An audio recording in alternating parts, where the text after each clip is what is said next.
नमस्कार, आप देख रहे हैं वीकी न्यूज और मैं युधिष्ठिर उपाध्याय। दिल्ली के उत्तर पूर्वी इलाके में हुए दंगों ने पूरे देश को झकझोर कर रख दिया, क्योंकि यहाँ दंगाइयों ने दंगा करने के लिए पहले से ही प्लानिंग करके रखी थी कि किस तरह से हिंदुओं के घरों को चुन चुन करके निशाना बनाया जाएगा।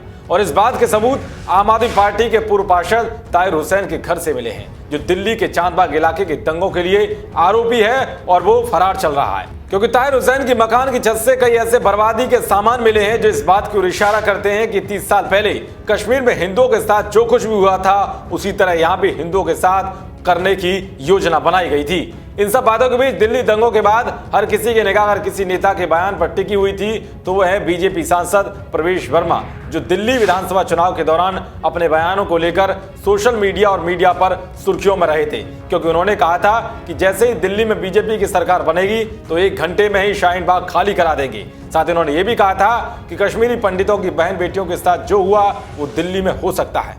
का 1 का चुनाव है, अगर 11 तारीख को भारतीय जनता पार्टी की सरकार बन गई, 1 घंटे के अंदर अंदर शाहीन बाग के अगर आपको एक भी आदमी दे गया तो मैं भी यहीं और आप भी यहीं।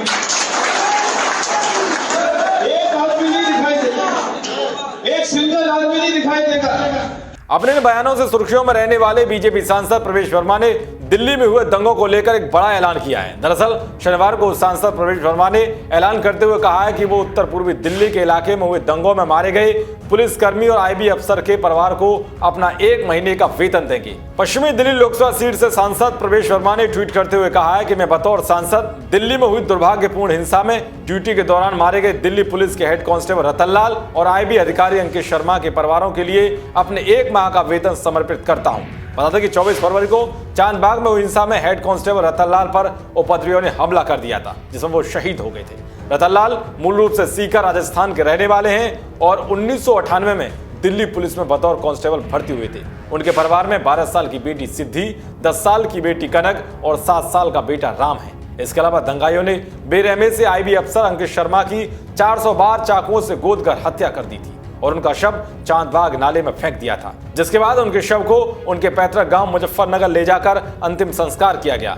अंकित शर्मा के भाई अंकुर ने कहा है कि मेरे भाई को शहीद का दर्जा दिया जाए, सभी दोषियों को सख्त से सख्त सजा मिलनी चाहिए और आज हमारा परिवार भी खतरे में है, क्योंकि ताहिर हुसैन गुंडा प्रवृत्ति का है। ऐसे में हमारे परिवार को सुरक्षा व्यवस्था मुहैया कराई जानी चाहिए। बता दें कि उत्तर पूर्वी दिल्ली के इलाकों में 4 दिन तक चले दंगे में अब तक 42 लोगों की जान जा चुकी है। 364 से ज्यादा लोग घायल हैं। इस हिंसा में संपत्ति को भी काफी नुकसान पहुंचा है। दंगाइयों ने मकानों, दुकानों, वाहनों, एक पेट्रोल पंप को फूंक दिया और स्थानीय लोगों के साथ साथ पुलिस कर्मियों पर भी पथराव किया। मौतों की संख्या के लिहाज से 18 साल में देश का तीसरा सबसे बड़ा दंगा है। 2005 में यूपी के मऊ जिले में रामलीला कार्यक्रम में मुस्लिम पक्ष ने हमला कर दिया था, जिसमें 14 लोगों की जान चली गई थी। तो वह 18 साल पहले 2002 में हुए गुजरात दंगे के दौरान 2000 से ज्यादा लोगों की जान चली गई थी। जिस तरह दिल्ली दंगों में मारे गए हेड कांस्टेबल रतन लाल और आईबी अफसर अंकित शर्मा को सांसद प्रवेश वर्मा ने दोनों के परिवारों को अपना 1 महीने का वेतन देने का ऐलान किया है, उस पर आपकी क्या राय है? कमेंट बॉक्स जरूर बताएं। देश और दुनिया की तमाम खबरों को पाने के लिए देखते रहिए वीके न्यूज। शुक्रिया।